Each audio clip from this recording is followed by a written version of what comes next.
Então, pessoal, voltando aqui com a aula 5, Brasil Colonial, falando sobre pecuária e drogas do sertão.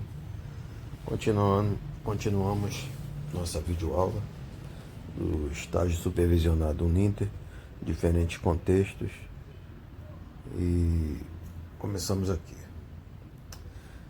Falar sobre pecuária no período colonial, né?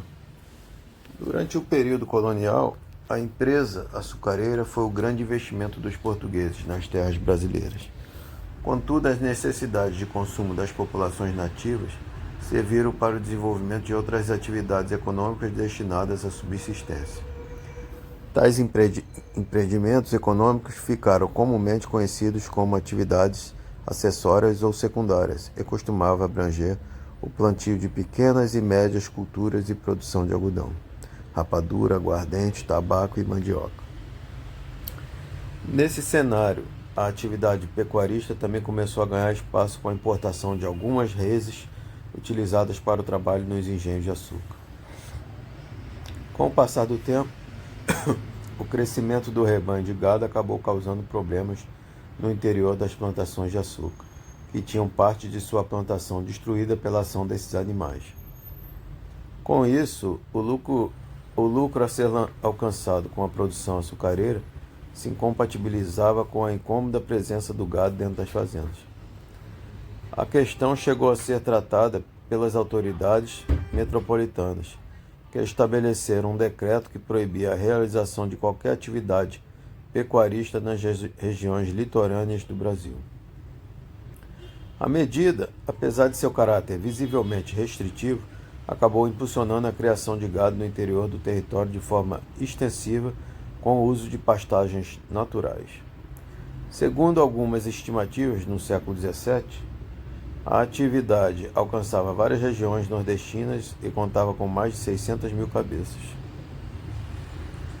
Além de se constituir enquanto uma atividade econômica alternativa aos projetos de exploração colonial, a pecuária também instituiu novas relações de trabalho alheias ao uso da mão de obra escrava. Geralmente, a pecuária necessitava de um pequeno número de trabalhadores e tinha sua mão de obra composta por trabalhadores livres de origem branca, negra, indígena ou mestiça. Além disso, o pagamento pelos serviços prestados era comumente realizado com o repasse de novos animais que surgiam no rebanho. Com o surgimento das atividades mineradoras nas regiões Sudeste e Centro-Oeste, a pecuária ampliou seu mercado consumidor, estabelecendo novas frentes de expansão no Nordeste e na região sul do território. Além de servir para o abastecimento da população, a atividade pecuarista também consolidou um próspero comércio de equinos e muares usados para o transporte de pessoas e mercadorias.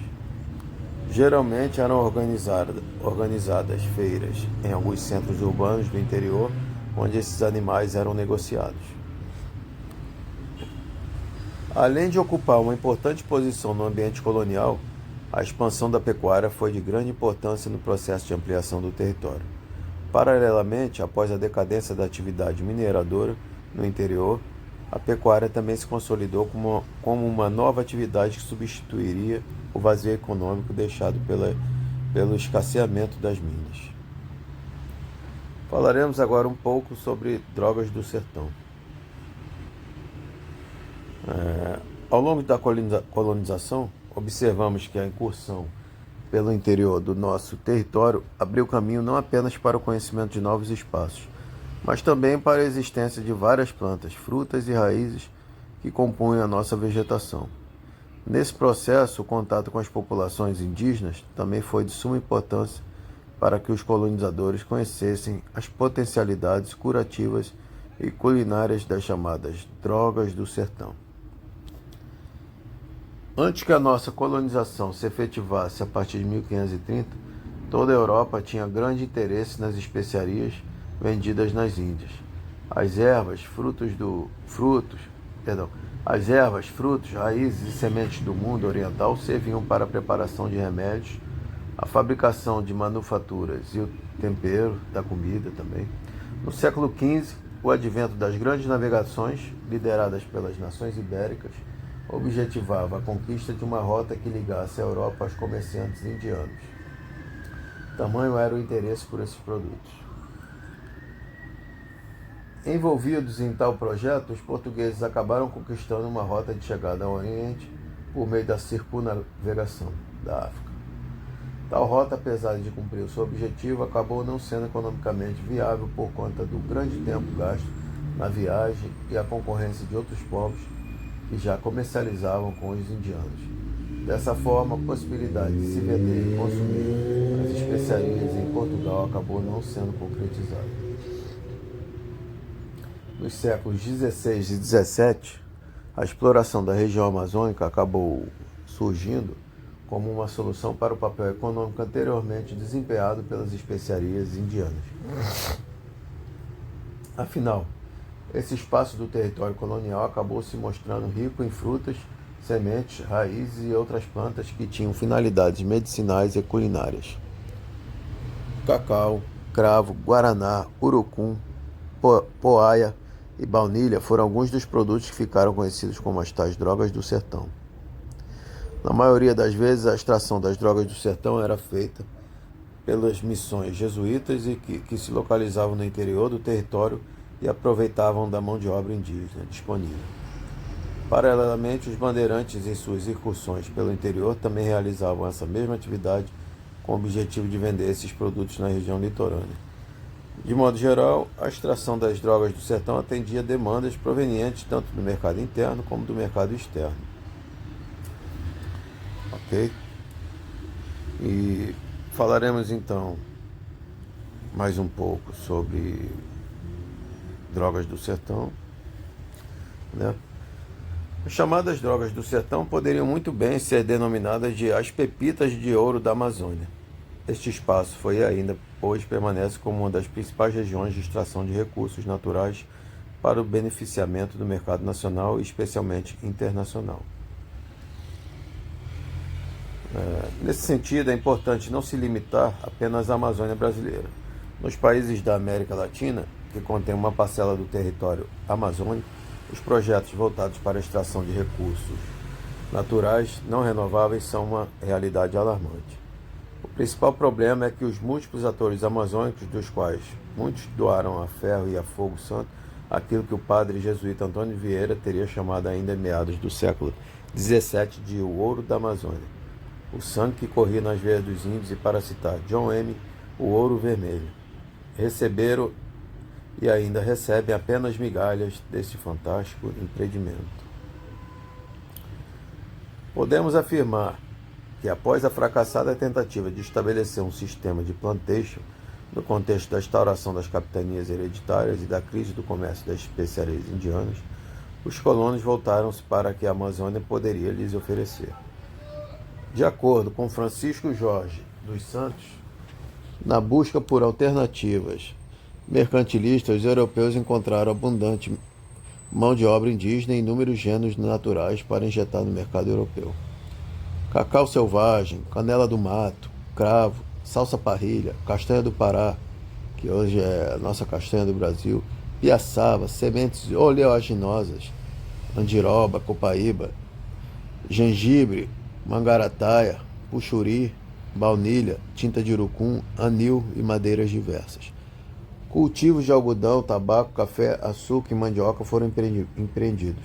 Os gêneros do reino animal poderiam muito bem ser considerados parte de uma biopirataria moderna em escalas jamais imaginadas. Eis a base mais promissora do comércio das drogas do sertão. Santos também observou que na Amazônia, e mesmo em outras partes do vasto mundo colonial, a tão cobiçada mão de obra indígena era a mais valiosa droga dos sertões. Naquele contexto, a nata da mentalidade colonizadora considerava os sujeitos indígenas como a única especiaria capaz de produzir outras especiarias. Em meio aos dilemas de intelectuais europeus, os indígenas foram representados como feras selvagens. Sob o discurso da fé no poder do Estado absolutista, a Igreja associou seus interesses espirituais ao ritual sacrificial de milhões de almas que resistiram ao empreendimento civilizatório, assim como das almas que a tal projeto se associaram. Das diferentes representações europeias sobre as indígenas, Aquela que os caracterizava como produto era a que mais atendia aos interesses sagrados da coroa e seu padroado régio. Patrícia Sampaio observou que para a civilização e seus adjetivos, o sinônimo mais afetuoso seria trabalho, assim como evangelizar. Evangelizar era sinônimo de civilizar. Teria a fé fracassado? Teria a civilização chegado? Bem que poderia ser alguma coisa para alguns homens modernos, mas para o Frei Bartolomé de Las Casas, o que restou nas colônias americanas foi um paraíso destruído. O sertão era em si uma realidade simbólica. Diria Robert de Moraes que o sertão não seria um lugar, mas uma situação, uma condição atribuída a variados e diferentes lugares, a partir de representações espaciais. O que dava sentido ao sertão era o não sertão, a civilização. A melhor definição era de que os sertões eram lugares longínquos, onde se poderia buscar muitas especiarias. Sertão era o lugar dos povos indígenas e de suas inesgotáveis reservas de braços para a modernização. Como lugar, o sertão era ocupado não pelos cristãos, mas pelos silvícolas, pelos selvagens, habitantes dos imensos vales e rios onde os europeus diziam não haver reis, leis e nem aquilo que representavam como Deus. No primeiro século, após o início do empreendimento colonial, já não se falava de pau-brasil ou guerras contra indígenas no litoral Atlântico Sul. Isso não quer dizer que este espaço se tornou um vazio demográfico, mas é que, no decorrer de poucas décadas, tudo mudou. A ala mais intransigente do humanismo não considerou aqueles indígenas como o centro do universo, nem cada um deles como passível de diversos. Apesar de Protágoras ter afirmado que o homem era a medida de todas as coisas nos sertões era a sujeição ou a resistência que dimensionava o valor de um protagonista indígena. Assim, os brancos vieram do além-mar. Das veias indígenas levaram para o Brasil os peixes e as tartarugas, o sal, os fios de ouro, diamantes e muito mais. Trouxeram a esperança, o paraíso, a civilização, a tecnologia, o discurso sutil da serpente. Trouxeram a morte, milhões de almas, doenças. Gripe é doença que mata? Talvez, só os selvagens. Varíola, febre amarela, doenças sexualmente transmissíveis, a loucura, a ciência e a modernidade. Levaram bens mais valiosos. Algo foi tirado, modificado e dimensionado pelos fluxos migratórios do além-mar. Mas nem tudo foi tomado à força, roubado ou usurpado. Alianças foram formadas e pactos foram quebrados. Por causa da cobiça por aliados europeus, muitos indígenas empreenderam verdadeiros massacres a grupos étnicos milenares. Amigos e inimigos se foram por guerras que de justas nada tinham. Talvez até possamos considerar guerras justas, resgates, descimentos e aldeamentos de índios como base de uma economia fundamentada na busca por verdadeiros caçadores de almas para os currais humanos. Tudo aconteceu também graças às inimizades indígenas e este ponto evidencia que não havia diferença entre homens e selvagens. Todos eram humanos, não havia docilidade nem animalidade, ou talvez teria. É bem verdade, por outro lado, que muitos indígenas e europeus queriam mesmo era sobreviver. O empreendimento colonial não fazia acepção de pessoas. A lógica colonizadora cooptava indígenas para a captura de outros indígenas e trazia da Europa criminosos da mais baixa categoria para administrar a colonização. Muitos indígenas se associaram aos milhares com europeus. Aqueles colonos e mesmo indígenas que tivessem em suas mãos espécimes do bem mais valioso da Amazônia conseguiriam fazer lucro certo com tudo que encontrasse pelos meandros inesgotáveis do imenso vale amazônico. Dizem por aí que as coisas mudaram, mas nem tudo é tão simples quanto parece.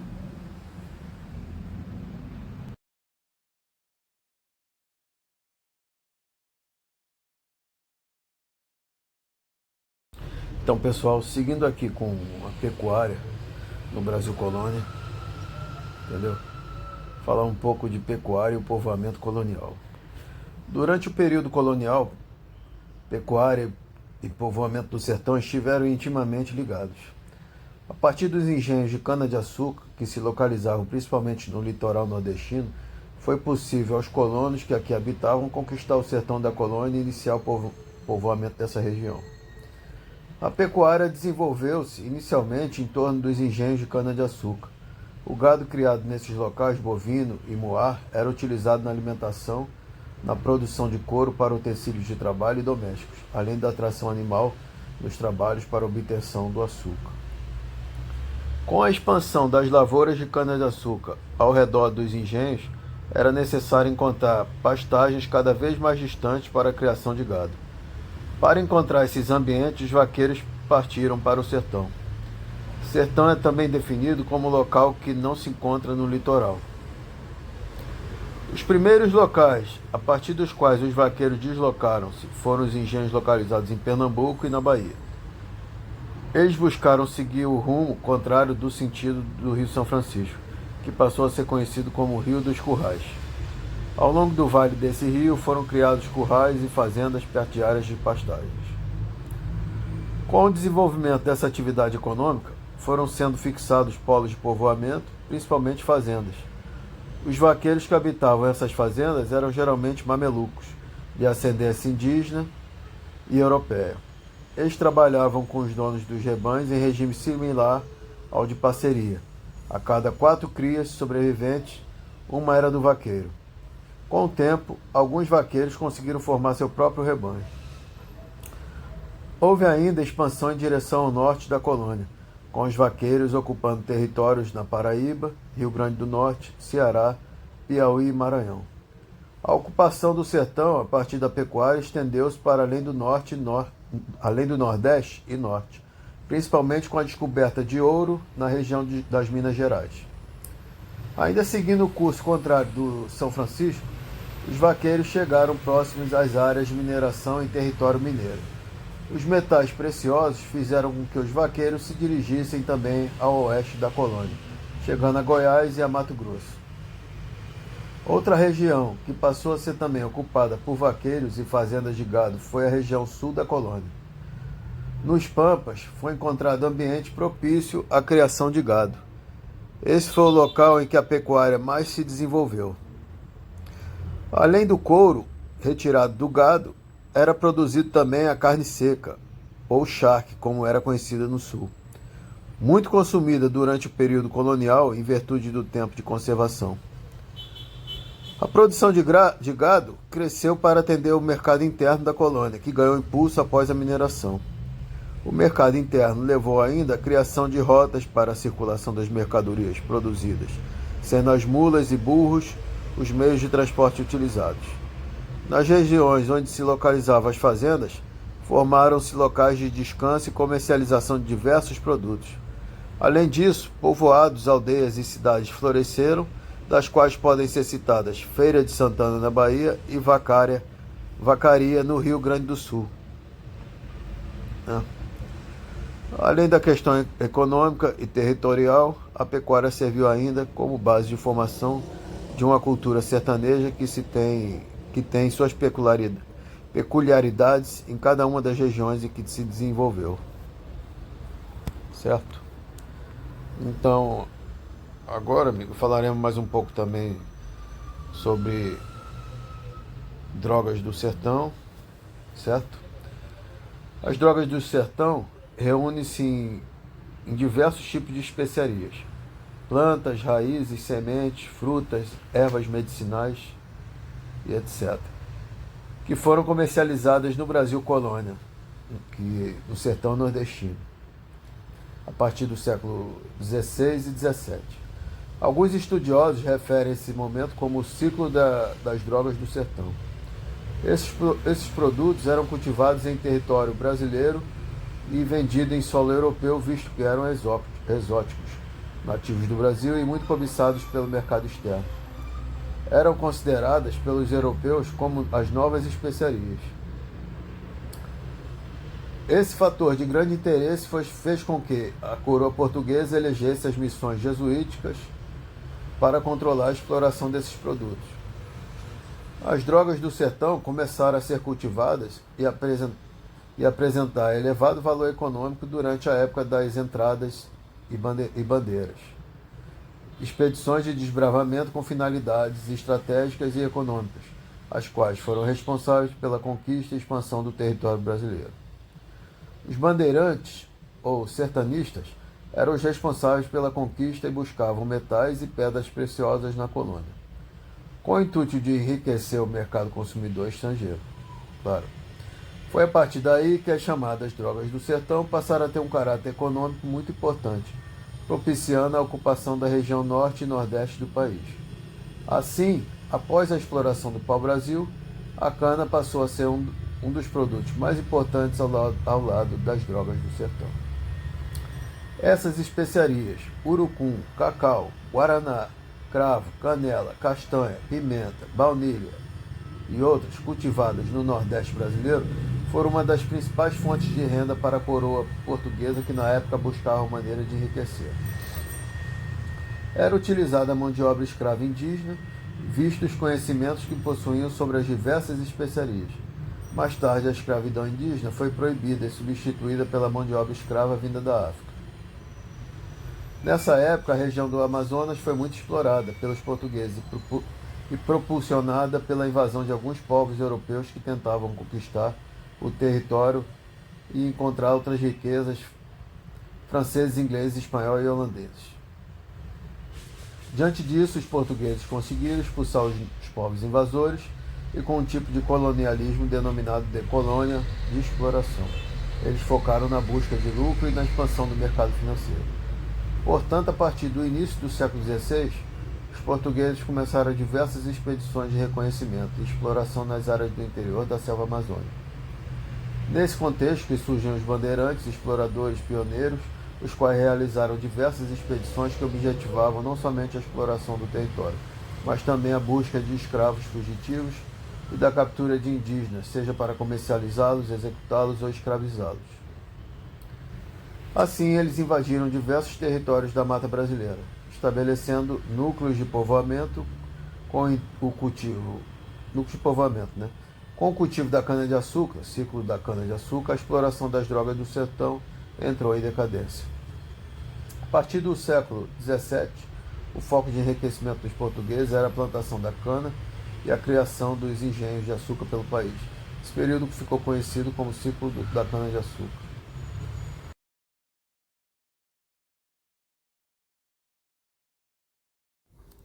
Olá pessoal, continuando aqui com Brasil Colônia, Pecuária e Drogas do Sertão, vamos fazer aqui falar um pouco sobre exercícios de fixação do tema, ok? Vamos lá. Questão 1. Tomando o desenvolvimento da pecuária colonial, responda: o que era o chamado gado de quintal? Vamos lá. O gado de quintal eram as cabeças de gado trazidas de Portugal para o Brasil para serem utilizadas no interior das propriedades rurais. Geralmente, o gado de quintal era utilizado para a realização do transporte de cargas e pessoas, no funcionamento das máquinas do engenho, tração animal e o consumo local.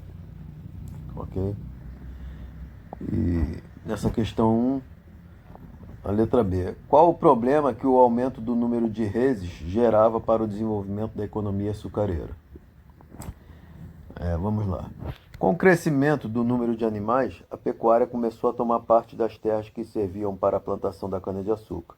Dessa forma, os donos de engenho e a própria coroa portuguesa tomaram ações que incentivaram a prática da pecuária em regiões do interior do Brasil.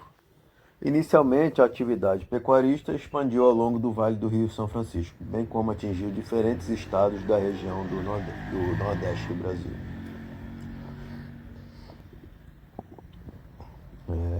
Questão 2.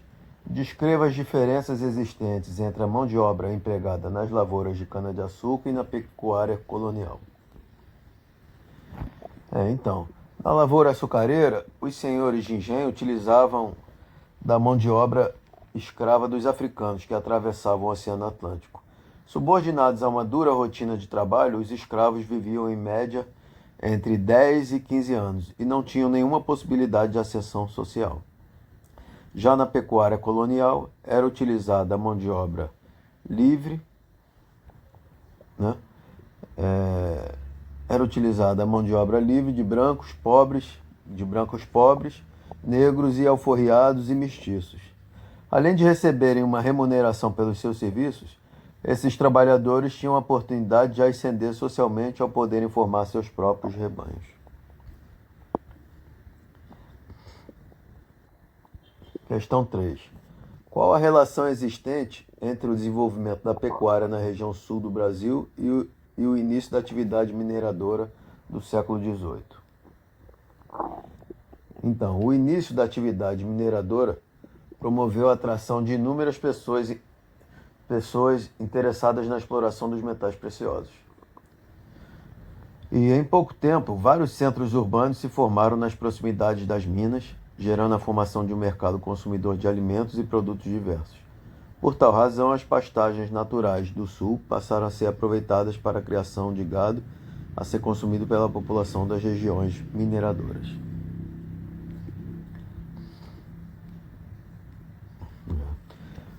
Questão 4. Como o desenvolvimento da pecuária influenciou na formação do território brasileiro? De modo geral, o desenvolvimento da atividade pecuarista foi de suma importância para que territórios inóspitos fossem ocupados e que nossas fronteiras extrapolassem os limites do Tratado de Tordesilhas. O avanço do gado e a formação das fazendas pelo interior determinaram a propriedade do princípio de ut possedetis. Pelo interior determinaram a propriedade do princípio de uti possidetis, adotado a partir do século XVIII para determinar as possessões coloniais portuguesas e hispânicas na América. Ok? Vamos para outra sequência de exercícios. Então, falaremos aqui, essa sequenciazinha de exercício aqui. Então, exercício 1, pecuária e agricultura. Entre aproximadamente 1770 e 1830, a região maranhense conheceu um ciclo de prosperidade econômica, graças a: letra A, a produção e exportação do algodão, matéria-prima entre muitos requisitada por causa da Revolução Industrial em curso na Inglaterra. Letra B, a criação da pecuária e a indústria do charque para abastecer o mercado interno, então em expansão por causa da crise do sistema colonial. Letra C, ao extrativismo dos produtos florestais, cuja demanda pelo mercado internacional teve lugar exatamente naquele momento. Letra D, a produção e exportação de arroz, cacau e fumo, cujos produtos começaram a ter aceitação no mercado mundial de matérias-primas. Letra E, a produção e exportação do açúcar, o qual, com o aumento da demanda, exigiu novas áreas de cultivo além da nordestina. Letra A seria: entre aproximadamente 1770 e 1830, a região maranhense conheceu um ciclo de prosperidade econômica graças à produção e exportação do algodão, matéria-prima então muito requisitada por causa da Revolução Industrial em curso na Inglaterra. Ou seja, letra A. Questão 2. A criação em território brasileiro de gado e de muares, mulas e burros, na época da colonização portuguesa, caracterizou-se por: letra A, ser independente das demais atividades econômicas voltadas para a exportação. Letra B, ser responsável pelo surgimento de uma nova classe de proprietários que se opunham à escravidão. Letra C, ter estimulado a exportação de carne para a metrópole e a importação de escravos africanos. Letra D, ter se desenvolvido em função do mercado interno em diferentes áreas do interior da colônia. Letra E, ter realizado os projetos da coroa portuguesa para intensificar o povoamento do interior da colônia. Então, seria certa a criação em território brasileiro de gados e de muares, mulas e burros, na época da colonização portuguesa, caracterizou-se por: letra D, ter se desenvolvido em função do mercado interno em diferentes áreas no interior da colônia. Okay? Terceira questão. Brasil, colônia, pecuária e agricultura. O processo de colonização portuguesa sobre o Brasil tem como um dos seus pressupostos básicos a manutenção do Pacto Colonial, que regula as relações entre colônia e metrópole. Esse pacto pode ser definido como letra A. Acordo celebrado entre os portugueses recém-chegados ao Brasil e os nativos com o objetivo de viabilizar a exploração do pau-brasil e a utilização da mão de obra indígena para a realização desse trabalho. Letra B. Acordo feito entre os proprietários de terras na colônia, os governadores gerais e o rei de Portugal com o objetivo de evitar a concorrência econômica entre metrópole e colônia, definindo sim os bens que cada parte produziria. Letra C. Instrumento de dominação e de imposição religiosa muito utilizado pelos jesuítas em sua missão de evangelização e de conversão dos indígenas ao catolicismo, o que veio a facilitar a criação das reduções como a de São Miguel Arcanjo, no Rio Grande do Sul. Letra D. Instrumento de dominação política e econômica exercida pela metrópole, que se caracterizava pelo monopólio do comércio colonial e pela complementaridade da produção colonial em relação à metrópole, sendo proibida a criação de manufaturas na região colonizada. E letra E. Acordo celebrado entre Portugal, Espanha e suas respectivas colônias a fim de se evitar os conflitos territoriais e de se garantir uma maior produtividade das regiões exploradas, evitando-se a concorrência entre elas, que deveriam produzir bens complementares entre si. Então, para essa questão 3, seria: o processo de colonização portuguesa sobre o Brasil tem como um dos seus pressupostos básicos a manutenção do Pacto Colonial, que regula as relações entre colônia e metrópole. Esse pacto pode ser definido como letra D, instrumento de dominação política e econômica exercida pela metrópole, que se caracterizava pelo monopólio do comércio colonial e pela complementaridade da produção colonial em relação à metrópole, sendo proibida a criação de manufaturas na região colonizada. Vamos para a questão 4. Ela foi responsável pelo povoamento do sertão nordestino, da Bahia ao Maranhão. Foi um excelente instrumento de expansão e colonização do interior do Brasil. Com ela surgiram muitas feiras que deram origem a importantes centros urbanos, como, por exemplo, a Feira de Santana, na Bahia. Ao instrumento de expansão, aqui o texto se refere, ao texto que eu falei, pode ser associado a letra A, pecuária, letra B, mineração, letra C, economia extrativa, letra D, economia mineradora, quer dizer, economia mineira, letra E, produção açucareira. Vamos lá. Ao instrumento de expansão a que o texto se refere pode ser associado a letra A, pecuária. Né? Pecuária. Ela foi responsável pelo povoamento do sertão nordestino da Bahia ao Maranhão. Foi um excelente instrumento de expansão e colonização do interior do Brasil. Com ela surgiram muitas feiras que deram origem a importantes centros urbanos, como, por exemplo, a Feira de Santana, na Bahia. Ou seja, pecuária. Questão 5. Brasil, colônia, pecuária e agricultura. A atividade extrativista desenvolvida na Amazônia durante o período colonial foi importante porque: letra A, garantiu a ocupação da região e aproveitou a mão de obra indígena local. Reproduziu na região a estrutura da grande propriedade monocultora. C, gerou riquezas e permitiu a abertura de estradas na região. D, permitiu a integração do norte do Brasil ao contexto andino. Letra E, inviabilizou as aspirações holandesas de ocupação da floresta. Qual seria? Colônia pecuária. A atividade extrativista desenvolvida na Amazônia durante o período colonial foi importante porque: resposta, letra A, garantiu a ocupação da região e aproveitou a mão de obra indígena local. Questão 6. Considerando-se o período colonial brasileiro, 1500 a 1822, e tomando-se nesse recorte aspectos do cotidiano da sociedade colonial, é correto afirmar que: letra A, os sobrados eram armazéns destinados à venda de produtos importados da Europa, sendo sua denominação decorrendo do modo como, pejorativamente, alguns brasileiros igualavam esses armazéns às sobras do comércio europeu.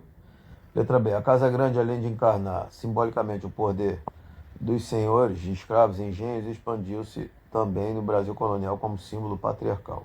Letra C, A miscigenação étnica decorrente das condições históricas típicas do Brasil contribuiu para a ausência de conflitos entre colonizador e colonizados. Letra D. Uniões formais e duradouras entre nativas, indígenas e colonizadores portugueses comprova a tese presente parte da historiografia sobre o Brasil, da cordialidade brasileira. E letra E. O concubinato nas relações amorosas no Brasil, mais comum na região da capitania de São Vicente, restringia-se ao período colonial, tendo sido completamente banido a partir do início do século XIX. Então, dessa questão 6, qual seria certa? Considerando-se o período colonial de 1500 a 1822 e tomando-se nesse recorte aspecto do cotidiano da sociedade colonial, a certa aí seria letra B. A Casa Grande, além de encarnar simbolicamente o poder dos senhores de escravos e engenho, expandiu-se também no Brasil colônia como símbolo patriarcal. Questão 7. A pecuária, apesar de ter desempenhado importante papel na ocupação de determinadas áreas do território brasileiro, conservou seu caráter complementar na economia colonial especializada para a exportação.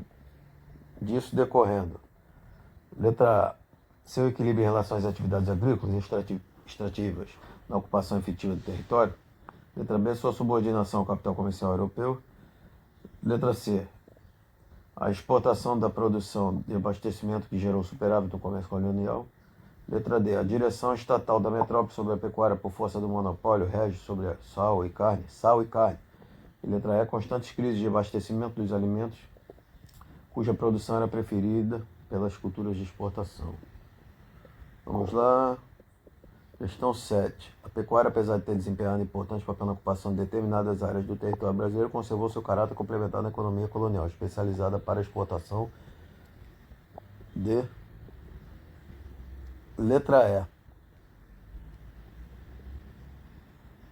E. Decorreu constantes crises de abastecimento dos alimentos, cuja produção era preterida pelas culturas de exportação.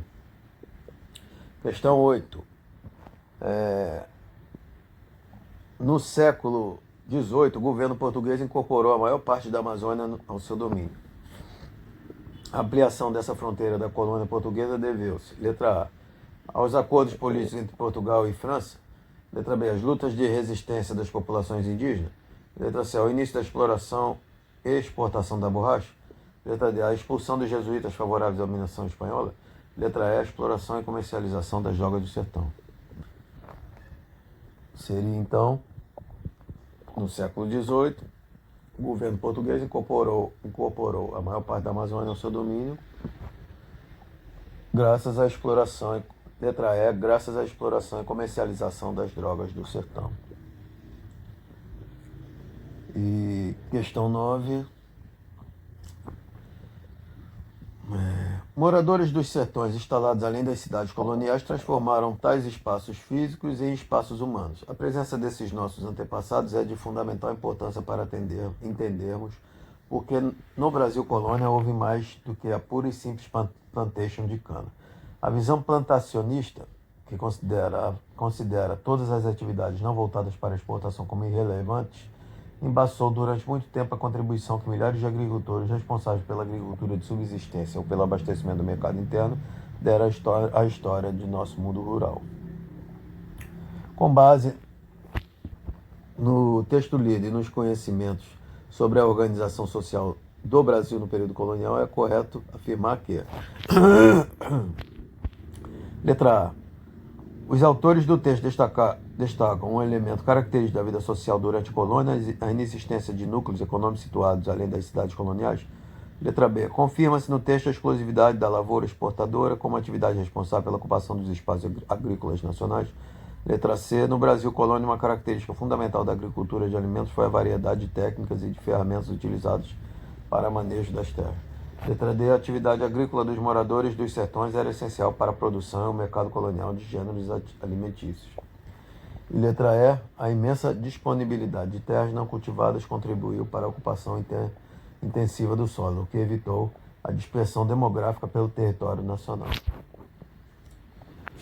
Então, a certa aqui dessa questão 9 seria letra D. Né? Letra D. A atividade agrícola dos moradores dos sertões era essencial para a produção e o mercado colonial de gêneros alimentícios. Pessoal, continuando aqui com mais um pouquinho de exercícios sobre drogas do sertão, né? Brasil Colônia. Vamos lá. Mais uma questãozinha aqui. Questão 1. Apesar do predomínio da agromanufatura açucareira na economia colonial brasileira, a pecuária e a extração das drogas do sertão foram fundamentais. A esse respeito, podemos afirmar que ocorreu uma grande absorção letra A. Ocorreu uma grande absorção da mão de obra escrava negra, particularmente na pecuária. Letra B. A presença do indígena na extração das drogas do sertão foi essencial pelo conhecimento da geografia da região Nordeste. Letra C. Por serem atividades complementares, a força de trabalho não se dedicava integralmente a elas. Letra D. Ambas foram responsáveis pelo processo de interiorização do Brasil colonial. E letra E. Possibilitaram o surgimento de um mercado interno que se contrapunha às flutuações do comércio internacional. Ou seja, a resposta dessa questão seria letra D. Apesar do predomínio da agromanufatura açucareira na economia colonial brasileira, a pecuária e a extração das drogas do sertão foram fundamentais. A esse respeito, podemos afirmar que, letra D, ambas foram responsáveis pelo processo de interiorização do Brasil colonial. Segunda questão. Sobre a extração das chamadas drogas do sertão durante o Brasil colônia, é correto dizer que, letra A, a extração começou como forma de economia alternativa à abundância de ouro. Letra B, a principal região de extração era da floresta amazônica. Letra C, os jesuítas não tiveram nenhum papel relevante na extração de drogas do sertão. Letra D, uma das drogas do sertão mais cobiçada era o ópio. Letra E, as drogas do sertão não tinham nenhum uso medicinal ou culinário. Vamos ver qual seria a resposta dessa questão. Então, sobre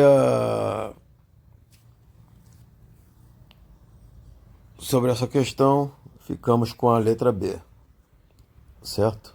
Repetindo aqui, sobre a extração das chamadas drogas do sertão durante o Brasil colônia, é correto dizer que a principal região da extração era da floresta amazônica. Letra B. Terceira questão. No estado do Maranhão, Senhor, não há ouro nem prata. Mais que o sangue e o suor dos índios, o sangue se vende nos que cativam e o suor se transforma em tabaco, no açúcar e nas demais drogas que os ditos índios se lavram e fabricam.